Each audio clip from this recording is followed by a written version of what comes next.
welcome to another episode of John's Motorcycle Rescue and Review. Today we're looking at a current project. It's a 1981 Kawasaki KZ1000 CSR.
Kawasaki's KZ1000 CSR debuted in 1981, and it was essentially a spoke-wheeled version of their wildly successful LTD 1000.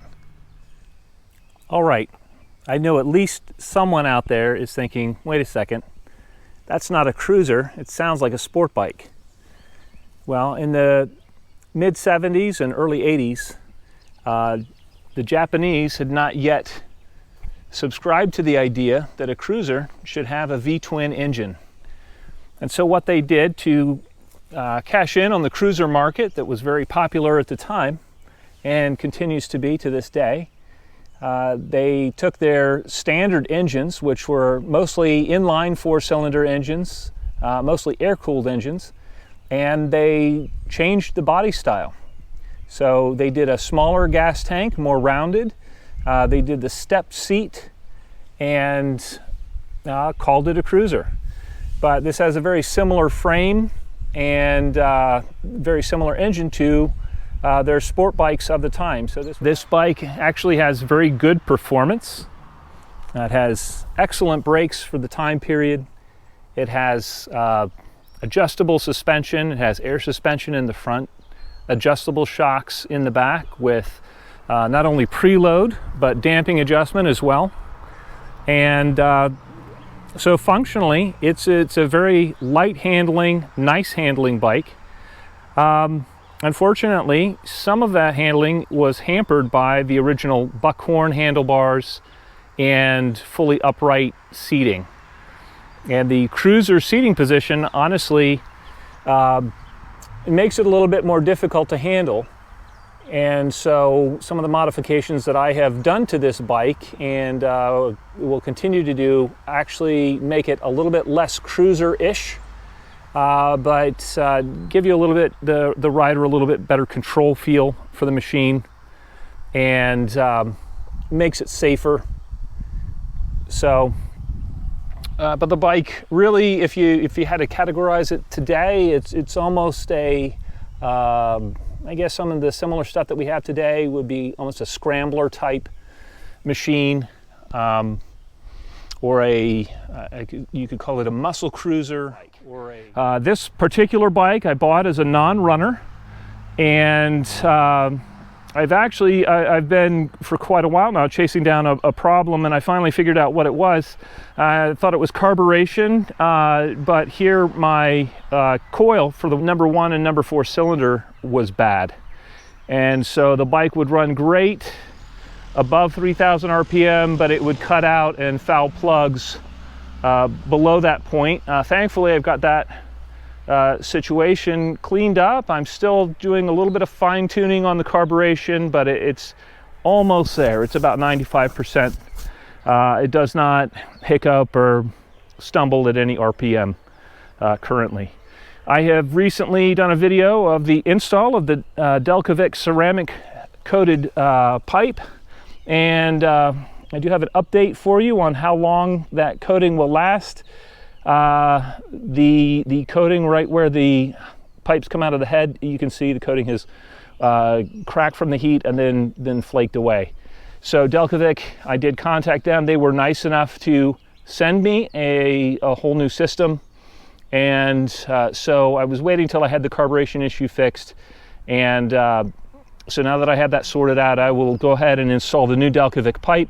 Their customer service has been really good.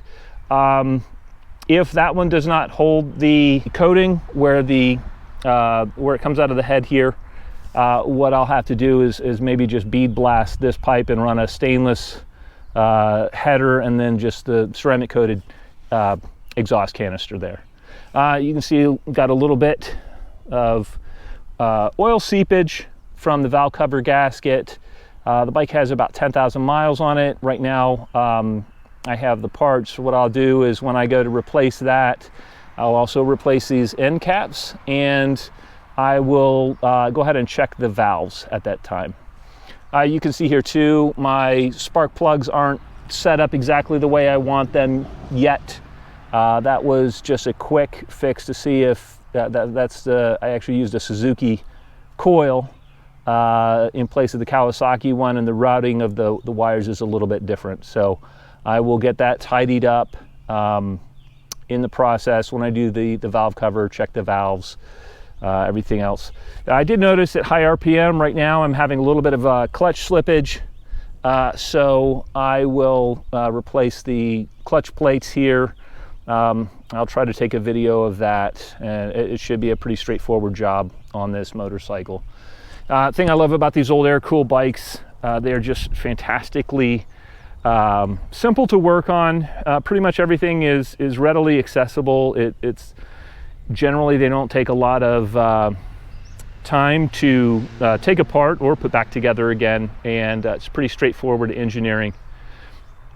On this bike, one of the upgrades that I did immediately, I did add the steel braided Spiegler brake lines, and they work fantastically. The original Kawasaki brake lines had just degraded and they were very mushy and dangerous. But now with the Spiegler lines, the fact that it's got the dual disc front brakes, it does stop very well. Another small thing that I've had to do on this Kawasaki, and I've had to do it on two Kawasaki's from this time period, down underneath, I'm not sure if the video will pick this up, but I've actually had to have some welding done on the frame. When Kawasaki lightened the frame, they did that by using thinner walled tubing for the frame, and I'm not sure if a weep hole got plugged up and then water froze in there and busted out a little bit of the frame, but I did have a crack, and just for safety reasons had that welded and beefed up. Another thing that I did on this bike as well, I changed out the handlebar. Cruiser handlebars at the time, I'm a tall guy, and the old buckhorn bars, if I ride a bike with buckhorn bars, it's like a T-Rex. And I have no control over the bike. So I went ahead and put a 1979 KZ1000 shaft handlebar on here. It still maintains a very upright, relaxed riding position. Right now, the early Z1s are going for, well over $10,000, and they've gone beyond the financial ability of a lot of people. But the nice thing is you can pick up a nice, CSR 1000 or LTD 1000. It's not prohibitively expensive at this point. You do have to, whenever you buy a vintage bike, especially if you buy a non-runner, I would definitely figure on spending some more money to get it back up to snuff.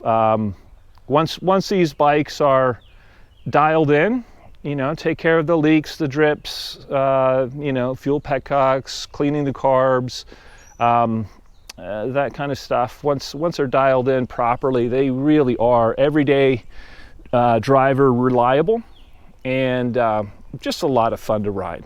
If I ride any of my newer bikes, nobody really cares.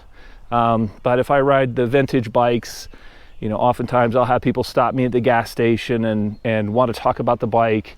They just enjoy seeing vintage bikes out on the road, and it's a pleasure to be a steward of the vintage machines. Just keep them nice for the next generation, so that they can enjoy the sound of a big Kawasaki 4 with a 4-into-1 pipe. Nothing like it.